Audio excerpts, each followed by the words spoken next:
Hey there, Julian McBain here, and I wish to welcome you to my 7th Saturday vlog.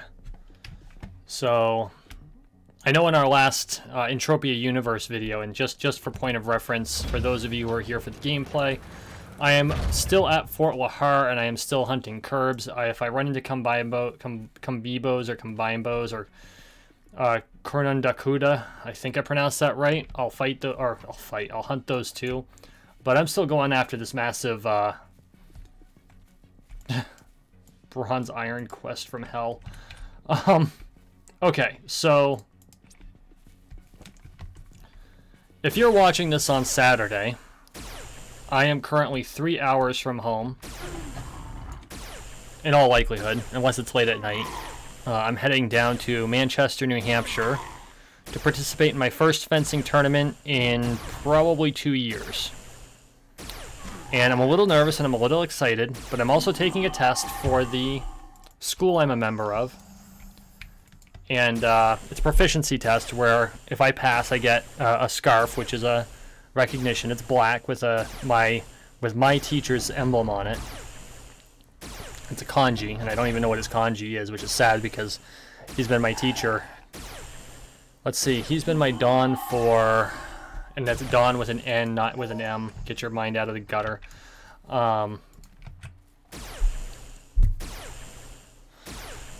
Shit, going on 5 years now, I think. I'm pretty sure. Don Martin, if you're watching this, let us know. But, anyway.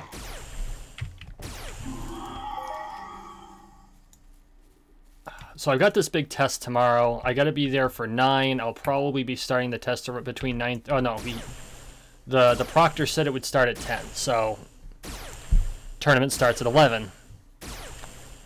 The test is a 10-minute endurance test. So I've got to fight for 10 straight minutes. Now anyone who is not in the martial arts, if a round for sword fighting it's called an Eric, but which is hilarious because one of my children is named Eric, but as is my brother-in-law. There's a lot of Erics in my life. Anyway, one of the important parts of the test is that it's a 10-minute endurance test. And I have to be able to show good form and poise and tenacity and endurance throughout the whole 10 minutes. And knowing the proctor, it's going to be a highly intensive 10 minutes. Okay, fine. I expected that. I've been planning on this thing for 3 years.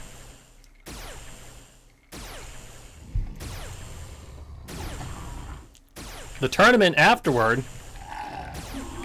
is a 3-hour bear pit. Now, I'm going to explain what that is, because I would be very surprised if the majority of my viewers, if any of my viewers are in the SCA, I would be surprised.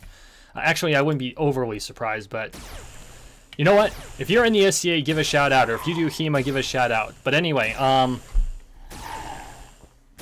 the rules of a bear pit are that 2 people go into the ring, or the Eric, and they fight.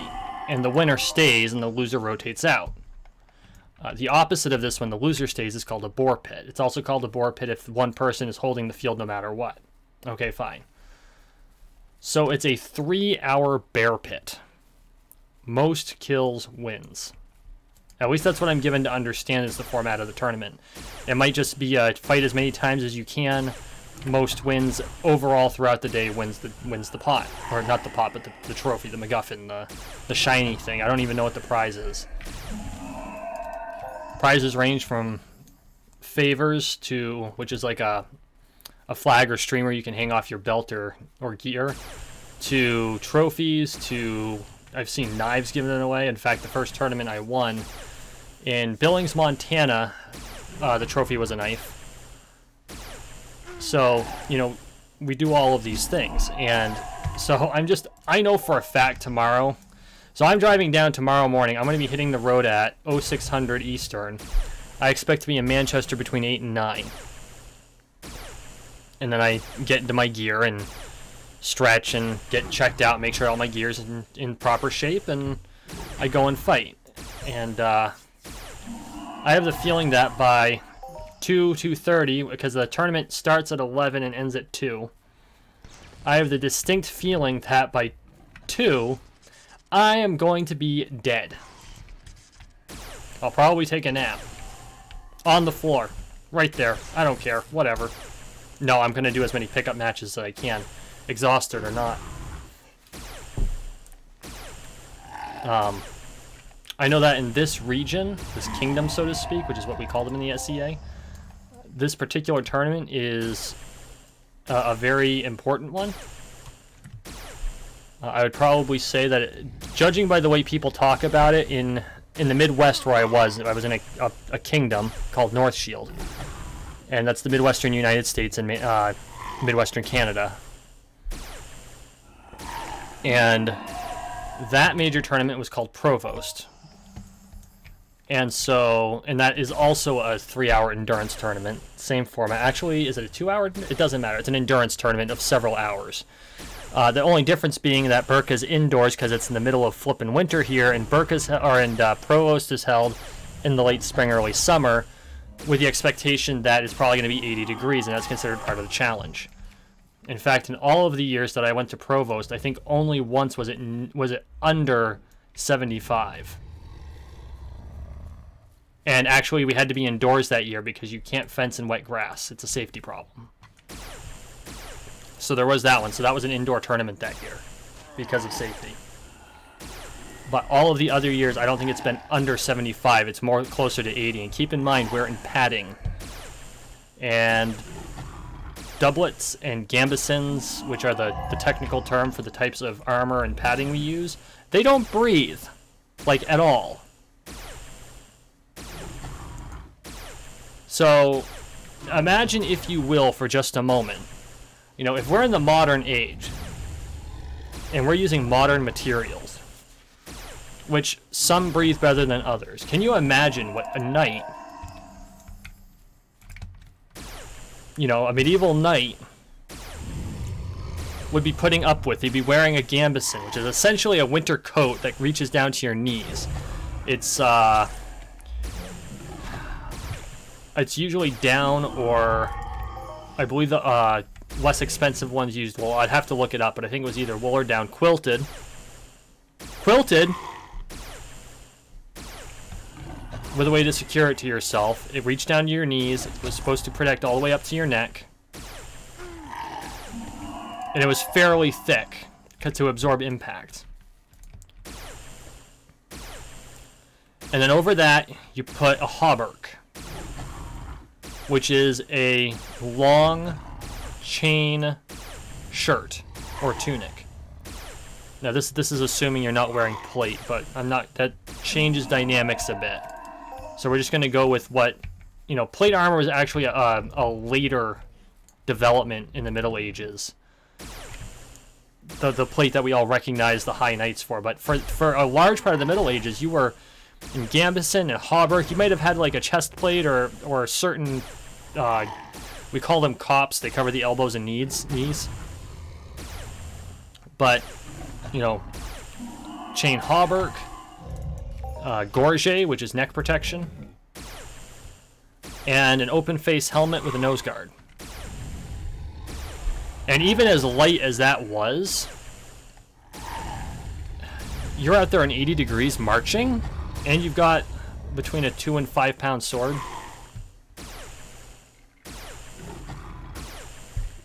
And then you get to fight. That shit's hot.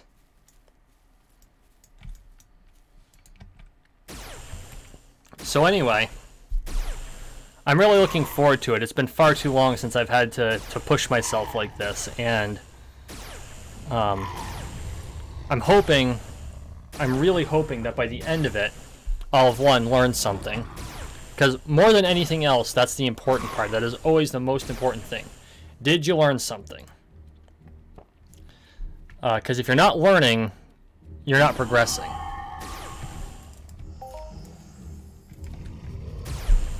And then, since this is my first tournament in this region, despite having lived here for 2 years, there's a bunch of people that I need to meet.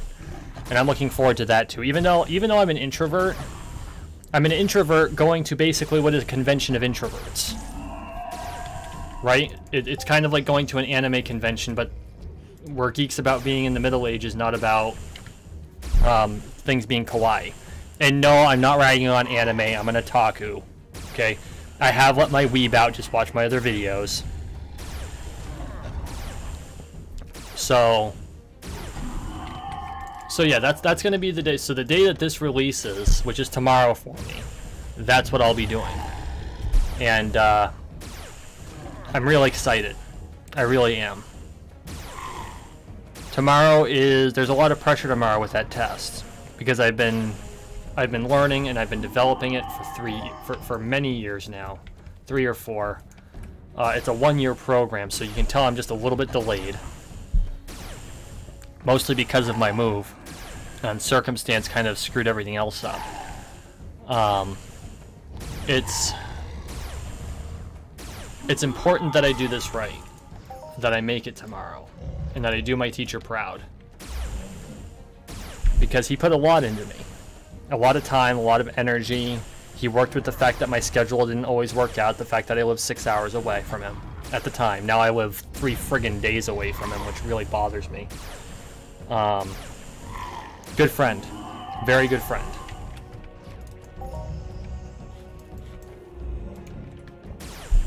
And, yeah, I guess that's it. I'm a little nervous. I had a rough week, so I'm really looking forward to... And it's fencing, keep that in mind, because I don't want this sound clipped badly, but I'm looking forward to stabbing people tomorrow in a sports context. It's all legal. We use safety equipment.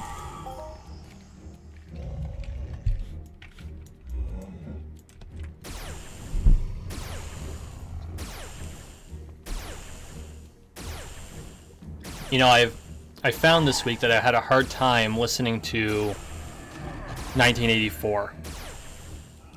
And it's not because it's a bad book. But I had a hard time with Anthem. I had a hard time with Atlas Shrugged. Anthem, of course, is very similar to 1984 in that the whole premise of the novel is almost the same. Or it's very, very similar. Different manner of expressing it. But let's say that the two books likely have a very similar message. Maybe they're cut from the same cloth. Let's put it that way. The Giver is very similar in the same fashion, although The Giver is a little bit more charitable. No, not even then. Not even The Giver. The Giver is the same. It's all cut from the same cloth. And don't get me wrong, The Giver was a great book. Anthem was a great book.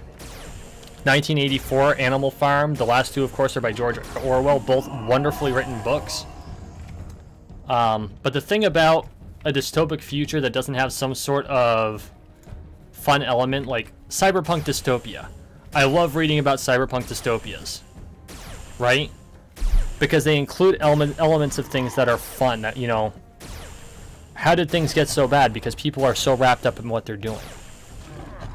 You know, they're wrapped up in the fact that you can get lost in a virtual world, or, oh wait, that's real life.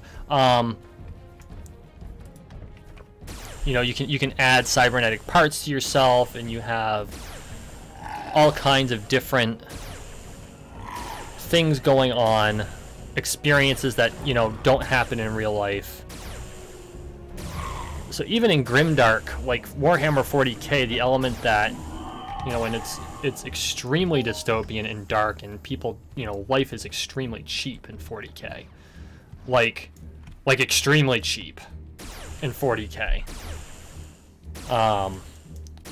There are fun elements to the world where it's not quite so depressing, and I think that's what it is. It's Orwell in particular did a really good job of painting an extremely gray world. Like, it's even described as gray. And understanding it was a political piece, which is why I'm going to avoid getting too far into the philosophy behind it.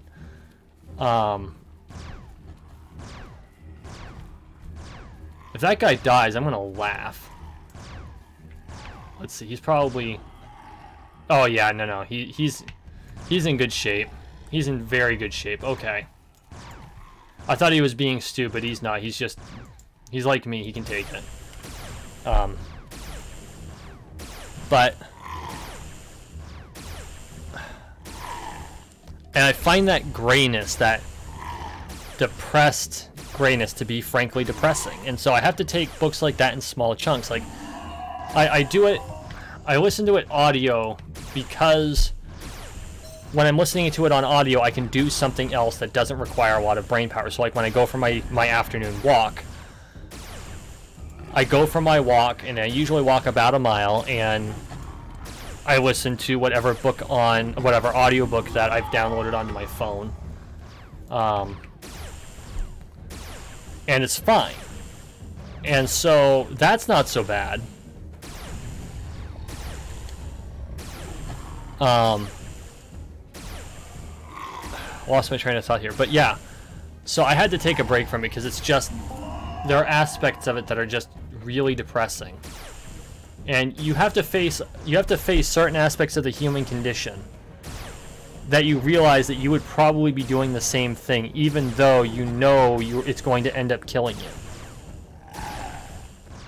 And we're not even talking anything, you know, over the top. You know, you're not leading a resistance or any shit like that.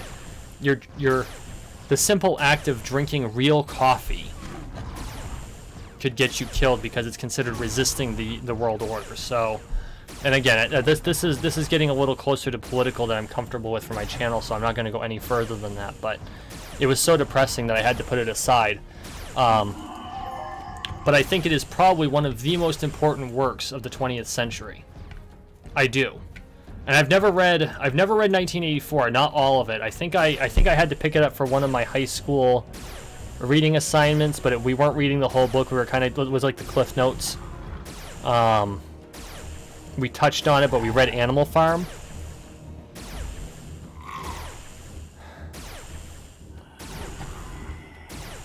So I'm processing what's happening in the book so far, and I had to take a break, like I said, and so I've been listening to YouTube lectures and stuff like that, Q&A things with some various intellectuals on it, about various subjects, psychology, politics, that sort of thing. So I think that's been a nice relief, and I think I'll be able to go back to it next week. But because I can very distinctly, when I read, I am in the book. And so because of that, seeing things through the eyes of the main character, or as an outside observer of the main character, and feeling that kind of emotion, you become very invested in it. And because of that, I can relate to what it would be like to live in such a situation, and I had to step away. I had the same problem when I had a research project I was doing for a book I was writing, and I ended up having to actually cancel that project.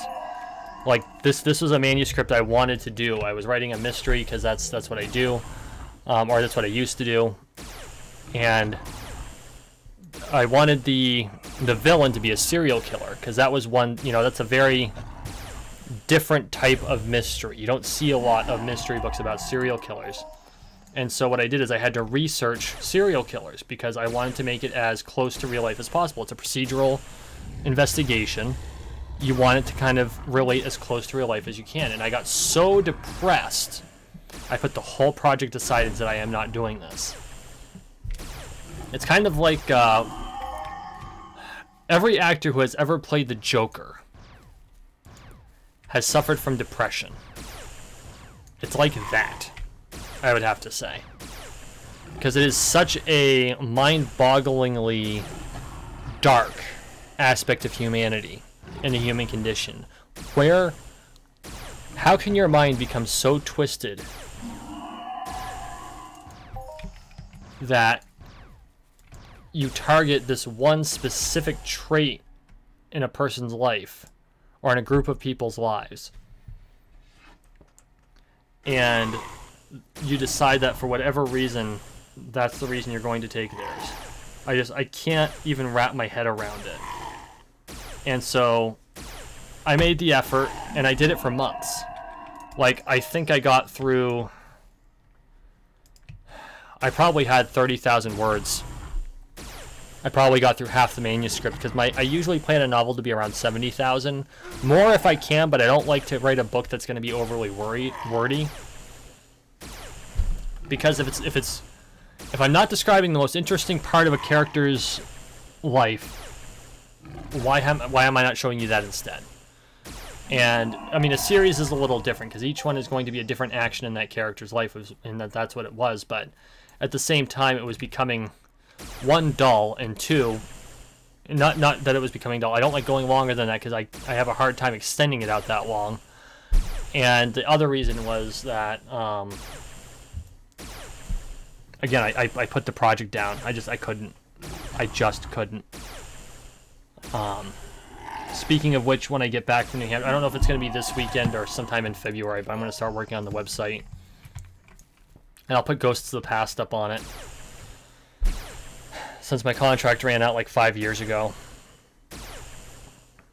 You know, for your reading edification if you're interested.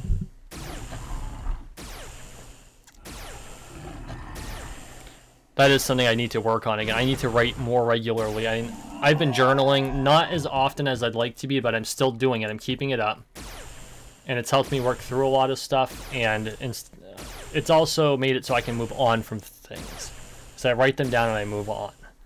And so I think that journaling has helped a lot, but I want to get back into story writing at some point, and I have that essay I've taken it upon myself to start, and like I said, that was a multi-year project.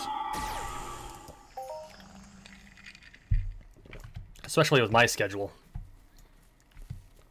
But I am looking forward to seeing what the result of that will be. I don't expect anything beyond the quality of an undergraduate, like a capstone essay, but I at least want it to be of that level.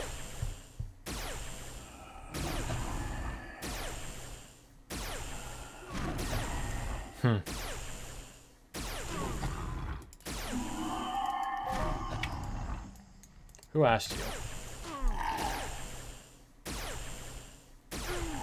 Sorry about the silence, guys. It's been a long week. It's been a long, hard week. I had a lot of grumpy people I had to deal with at work today. Must be a full moon or something.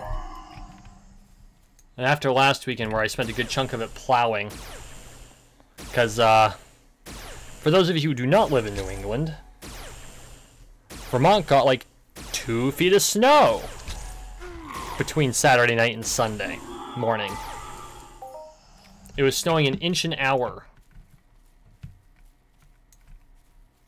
Yeah, I'll repeat that. An inch an hour. No, it wasn't 2 feet. It was 15 or 16 inches, I think, was fresh accumulation. Maybe a little more.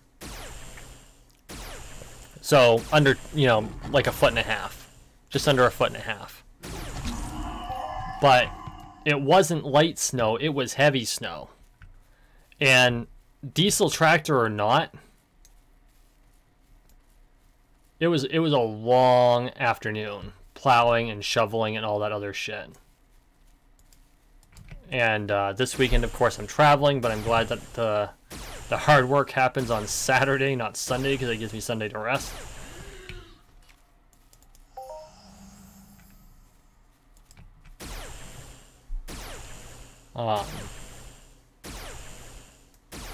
So yeah. Frankly speaking, I'm tired. And the irony is so this is my vlog, and my Entropia Universe video for Sunday also has to be done tonight, because by the time I get home tomorrow, it's going to be too fucking late.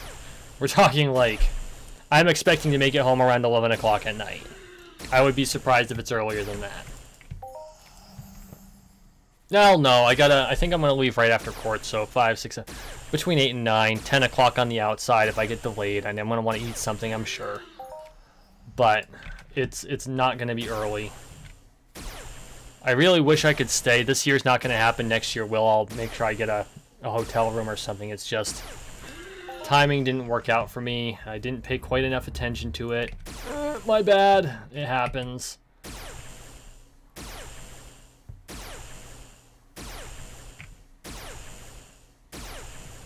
I just want to take a second to recognize these Combibos as some of the ugliest things in the Entropia universe.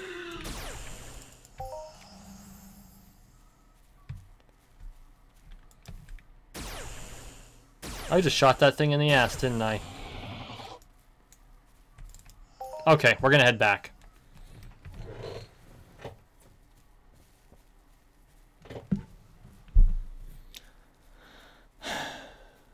You know, it's funny. If you had asked me a year ago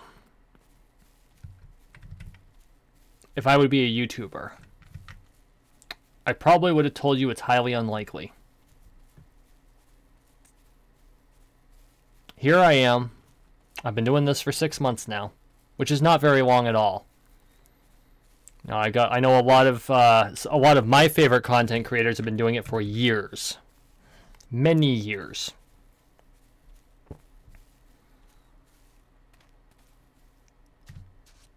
And yet I'm really enjoying it. As my friend Morgulor said, you know, this is our zen. This is where we do the fun thing in our life. We don't have to make money on it. We don't have to do anything. I mean, it would be nice, but you know, that's not the expectation. We're here to have fun. And let me tell you guys, for all that there are times I stress about making sure I have content for you to watch, and I panic when I realize I forgot a day because I know it's happened. I really enjoy it. Thanks for sticking with me. Thanks for watching. Thanks for listening. Like, share, and subscribe down below. Hopefully you're enjoying everything you see. Hopefully I can bring more in the future. You all have a wonderful night.